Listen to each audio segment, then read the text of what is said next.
오랫동안 교회를 섬겼던 목사님들을 보면 교회를 떠난 지 한참 후에도 교회가 잘 성장하기를 바라는 마음이 간절합니다. 그런데 목사님이 떠난 자리에 새 목사님이 부임하고 나서 간혹 기존 교인들과 또 새로 들어온 교인들 사이에 갈등이 빚어지고 심하면 교회가 갈라지는 일들도 종종 있습니다. 약 10년 전 제가 아는 목사님을 멕시코 어느 교회에 추천해서 그 교회에 담임 사역을 하게 되셨어요. 그런데 교회 교단 문제로 성도들 간에 이견이 난 것입니다. 이로 인해 몇 개월 후 교회가 둘로 갈라지고 말았습니다. 뒤늦게 소식을 듣고 어떻게 된 일인지 궁금해서 그 목사님에게 전화를 했는데 전화를 받지 않는 거예요. 몇 번 전화를 드렸지만 소용이 없었습니다. 소개해준 저의 심정이 어떠하겠습니까? 속이 타들어갈 수밖에 없었죠. 아름다운 사역으로 좋은 소식이 들렸으면 했는데 너무 참으로 안타까웠습니다. 오늘 배경이 된 고린도 교회 역시 그렇습니다. 당시 헬라 철학의 영향으로 스토아 학파가 주장하던 이 원론적 사상이 교회 내까지 스며들게 된 것입니다. 그것이 바로 금욕주의와 쾌락주의인데요. 금욕주의는 인간의 욕심을 철저히 억누르는 율법적인 태도를 말하고요. 쾌락주의는 영혼 구원이 중요하지 육신이 뭐 그렇게 중요하냐, 육신의 삶이 그렇게 중요하지 않다, 하고 싶은 대로 하면 되지라는 거였습니다. 금욕 쾌락, 인간이 어떤 것에 더 마음이 쏠리겠습니까? 절제보다 욕망, 쾌락에 더 마음이 쏠리지 않겠습니까? 이것이 인간이 원죄를 갖고 타고난 그런 인간의 본능이라 할 수 있습니다. 이런 품성을 노골적으로 드러낸 고린도 지역, 당시 성적으로 몹시 문란했고 매춘으로도 아주 유명했던 그런 곳이었습니다. 오죽하면 아프로디테 신전 여사제들이 음란 행위를 통해 돈벌이를 했겠습니까?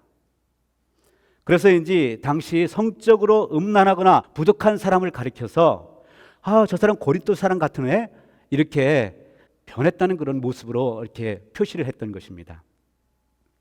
이런 쾌락주의 영향을 받아 교회 안에도 정결함의 문제로 성도들 간에 갈등이 빚어져 있던 것입니다. 이 소식을 접한 바울은 안타까운 마음으로 고린도 교회에 편지를 쓰게 됩니다. 그것이 오늘 본문의 말씀의 한 부분이에요. 바울은 19절에서 이렇게 이야기합니다. 너희 몸은 너희가 하나님께로부터 받은 몸이니라. 창세기에도 언급하고 있지만은 하나님은 인간을 만들 때 말씀으로 만드시지 않았습니다. 직접 하나님의 손으로 흙을 빚어 만드시고 코에 생기를 불어넣으셨죠. 그야말로 삼위일체 되시는 하나님께서 당신의 형상을 담아주신 겁니다. 그런 점에서 우리 인간은 다른 피조물들과 다르게 직접 하나님께로부터 받은 귀한 몸이라 할 수 있습니다. 그런데 우리는 내 몸이 내 것이라는 착각 속에 살 때가 얼마나 많은지요. 이는 하나님같이 될 것이다 라는 사탄의 유혹에 넘어간 타락한 인간의 모습이라 할 수 있습니다. 그러다 보니 지금도 술과 담배와 마약으로 몸을 병들게 하고 음행으로 몸을 망가뜨리는 일이 얼마나 많은지 모릅니다. 어디 그뿐입니까? 내가 최고다 하며 상대를 향해서 함부로 판단하고 정죄하고 분노하는 일까지 생깁니다. 이는 어디 세상 사람들 뿐이겠습니까? 교회를 다니는 성도들 가운데도 이러한 모습들이 하나하나 비춰질 때가 있습니다. 이에 바울은 말하죠. 19절 중반절, 너희 몸이 너희 가운데 계신 성령의 전인 줄 알지 못하느냐? 너희는 너희 자신의 것이 아니니라. 그렇죠. 하나님의 형상으로 만들어졌다는 것을 믿지 못하면 우리의 몸이 성령의 전이라는 것을 알지 못합니다. 또한 예수를 믿는다 말을 하더라도 구원의 확신이 없으면 성령의 임재하심을 깨닫지 못하게 됩니다. 교회도 그렇습니다. 교회를 구성하는 성도들이 주님의 몸된 교회라는 인식이 없다면 교회가 어떻게 되겠습니까? 아무리 크고 화려한 교회일지라도 주님이 거하시는 교회가 되지 못할 때에 교회를 보면서 고개를 절레절레 흔들게 됩니다. 간혹 뉴스에 불미스러운 일로 교회 이름이 오르내리는 것을 우리가 보지 않습니까? 그 이유가 뭐겠습니까? 하나님의 교회라는 인식보다 자기들의 교회라는 인식이 더 크기 때문에 아니겠습니까? 우리가 신앙생활을 하면서도 마음이 편치 않을 때가 있는데요. 이는 내가 인생의 주인이라는 생각으로 뭔가를 이루었기 때문에 불편한 거예요. 성취감, 만족감보다는 이상하게 뒤로는 찜찜하고 불편합니다. 성도로서 합당한 모습이 아닐 때 성령께서 근심하십니다. 성령이 근심하시면 우리 마음도 편치 않아요. 왜겠습니까? 우리 안에 하나님의 형상이 심겨졌기 때문에 그렇습니다. 우리가 잘못된 길로 갈 때 성령 하나님은 우리의 심령을 두드려 깨우십니다. 그래서 기도 생활, 말씀 생활이 참 중요합니다. 기도 중에 말씀 가운데 성령님이 우리의 심령 골수를 쪼개심으로 죄를 깨닫게 하시고 거룩한 삶을 살고자 하는 마음이 그때 생기게 되는 거예요. 그러면 이 거룩한 삶이란 뭐겠습니까? 우리의 몸을 향락과 편안함을 추구하는 데 쓰지 않고 하나님이 기뻐하시는 삶에 쓰여지는 것을 거룩한 삶이라고 하죠. 20절에 보면 값으로 산 것이 되었으니 라고 이렇게 말하고 있는데요. 이는 세상죄로 죽을 수밖에 없는 우리를 예수님의 핏값으로 사셨다라는 것 아니겠습니까? 그야말로 천하보다 귀한 생명이 우리라는 겁니다. 어느 성도가 목사님 가정에 애완견 한 마리를 선물했어요. 그저 평범한 애완견이었죠. 그런데 어느 날 이 애완견이 끙끙 앓다가 문제가 있다 생각해서 동물병원으로 데려갔는데 수의사가 말하길 위암이 걸렸다는 거였습니다. 그러면서 하는 말이 강아지를 안락사시킬 것이냐 아니면 위암 수술을 하게 하든지 둘 중에 하나를 선택하라 이렇게 요구를 했던 거예요. 그래도 키워온 강아지인데 어떻게 안락사를 시킬 수 있겠느냐 하고 수술 비용을 물었더니 4,000불이 들은다고 얘기를 하는 거였어요. 적지 않은 비용이기에 가족들의 의견을 물을 수밖에 없죠. 그랬더니 결론은 안락사 시키자는 거였습니다. 그러자 딸아이가 울며불며 제발 강아지를 살려달라 애원하는 것 아니겠습니까? 왜 안락사를 시켜요, 아빠? 살려줘요. 이제 딸은 돈이라는 가치를 몰랐기 때문에 그렇겠죠. 어렸으니까. 그때 목사님은 딸의 모습에서 예수님의 모습을 보게 됐습니다. 재정적인 부담이 컸지만 수술을 시켜 다시 살리게 됐죠. 성도가 선물을 줄 때는 애완견이 재료였습니다. 그 값이. 근데 이제는 그 가치가 얼마예요? 4,000불이 된 거예요. 그 후로 이 애완견을 이 목사님이 정말 애지중지하게 키웠다고 그래요. 비싼 돈을 들여서 살려놨는데 귀하다 하면서 말입니다. 우리 역시 죽을 수밖에 없는 그런 존재였습니다. 그런데 예수님의 핏값으로 구원받은 몸, 참으로 천하보다 귀한 존재가 된 것입니다. 그렇다면 우리가 어떻게 살아야겠어요? 당연히 주님이 기뻐하시는 삶을 살아야 하지 않겠습니까? 우리가 지금 헌신 예배를 드리고 있지만 이 한 시간의 예배로 헌신이 끝나는 것은 아닙니다. 그런 점에서 헌신의 의미를 다시 한번 되새겨 볼 필요가 있습니다. 흔히 헌신 그러면 신앙이 좋은 사람들이나 하는 것처럼 생각하기 쉽습니다. 그러다 보니 열심히 교회를 섬기시는 분들을 보며 신앙이 좋다, 헌신적이다 이렇게 표현을 하기도 합니다. 그러나 헌신은 우리의 몸과 마음을 하나님의 뜻에 맡겨드리는 것입니다. 나는 내 것이 아니라 하나님 것입니다. 주님 뜻대로 날 사용해 주세요. 이렇게 고백하며 그 뜻대로 이루어가지는 헌신의 삶이 헌신이라 할 수 있습니다. 제가 사회생활을 처음 시작할 때에 한국 도자기 연구소 연구원에 일을 했습니다. 영국 도자기를 능가하는 양질의 도자기를 만들기 위해서 많은 실험을 했더랬죠. 도자기에서 가장 중요한 것이 원료입니다. 원료로 고령토, 황토, 점토, 조수뼈가 있는데요.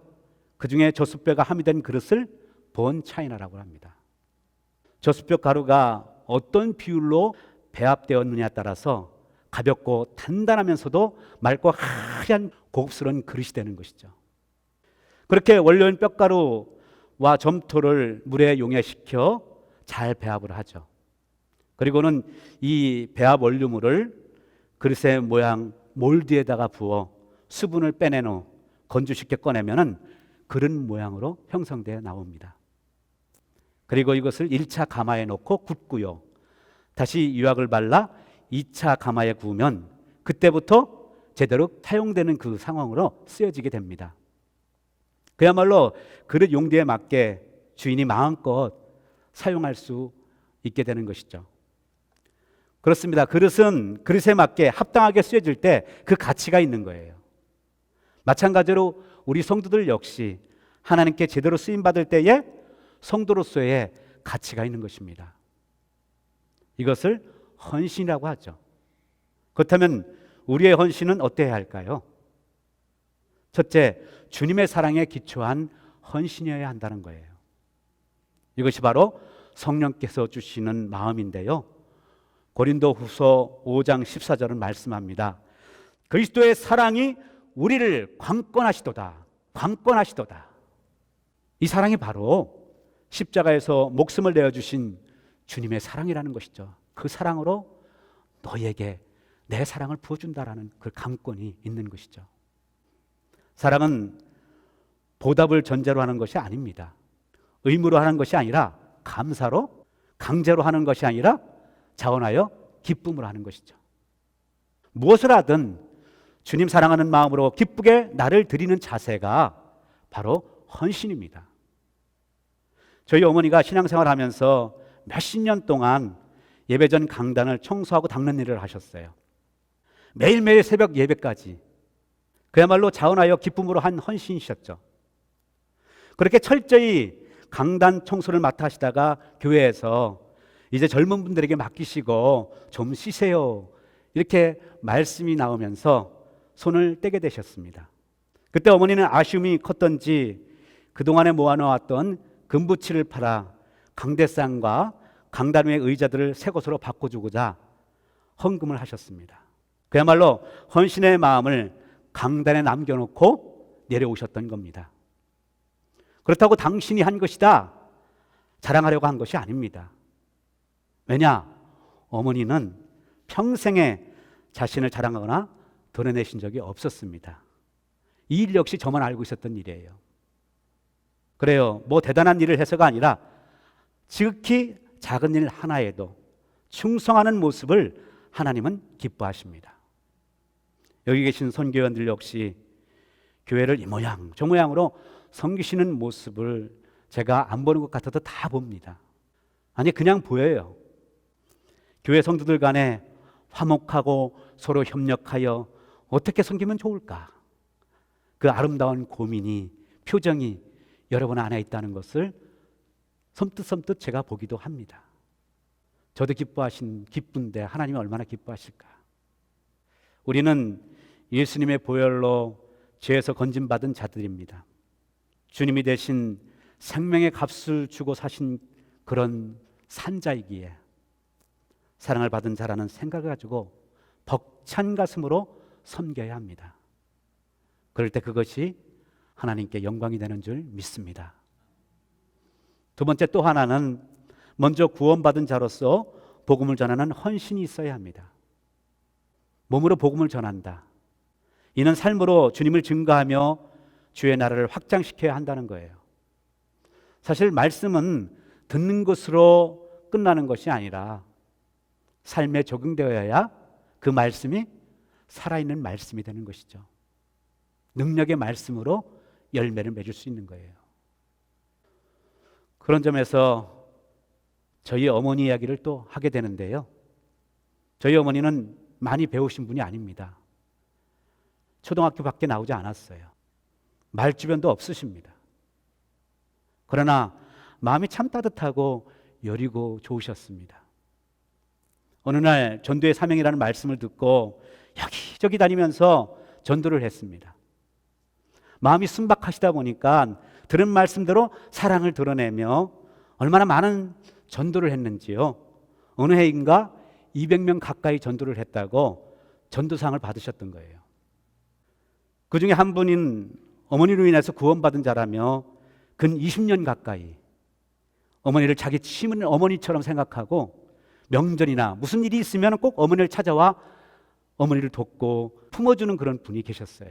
뭔가 위로와 사랑의 손길을 받았기 때문에 그렇게 했으리라 봅니다. 오늘 제 어머니 말씀을 드렸지만 우리도 누군가 전해준 복음을 듣고 예수를 믿게 된 것 아니겠습니까? 복음을 전하지 않는다면 누가 들을 수 있겠어요? 길 잃은 영혼을 돌보지 못한다면 누가 바른 길로 인도할 수 있겠습니까? 나만 구원받으면 되지라고 끝난다면 구원받은 은혜를 망각한 이기적인 신앙에 불과할 뿐입니다. 따라서 지금 나의 몸을 누구를 위해 무엇을 위해 사용하고 있는가 생각해 볼 필요가 있습니다. 주님의 몸 된 교회를 사랑으로 섬기는 것, 그리고 영혼 구원을 위한 헌신, 이 모든 것이 다 하나님을 향한 우리의 마음이 담겨진 것 아니겠습니까? 오늘 이 헌신 예배는 우리를 구원하신 은혜에 감사하며 하나님께 헌신을 다짐하는 그런 시간입니다. 성도로서 사랑으로 섬기며 복음을 전하는 일로 자신을 돌아보며 몸과 마음을 드려야겠죠. 욥기 1장 21절은 욥이 이렇게 고백하고 있습니다. 내가 모태에서 알몸으로 나왔사온즉 또 알몸이 그리로 돌아가 올지라 주신 이도 여호와시요 거두주시는 이도 여호와시오니 여호와의 이름이 찬송을 받으실지어다. 그렇습니다. 우리는 주님의 것입니다. 주님께로 돌아갈 사람들입니다. 믿습니까? 왔다 가는 우리의 짧은 인생을 어떻게 살다 갈 것인가? 어떤 내용으로 남은 인생을 채워갈 것인가? 다시 한번 깊이 생각하시면서 헌신을 다짐하는 그런 결단의 마음이 있기를 소망합니다. 사랑하는 여러분, 여러분은 주님의 대속의 은혜로 구원받은 사람들입니다. 구원받은 자는 구원받은 자의 삶을 살아가야 합니다. 남은 생에 주님의 몸된 전을 사랑으로 섬기며 또한 예수 그리스도를 전하는 일에 기쁨으로 헌신할 수 있기를 바랍니다. 부디 하나님의 자녀로 우리를 구원하신 예수님을 생각하며 주님의 몸된 교회를 위해 섬김과 복음의 전파에 힘쓰는 헌신의 사람들, 남녀 선교의 모든 여러분 되기를 주님의 이름으로 축원합니다. 기도하시겠습니다.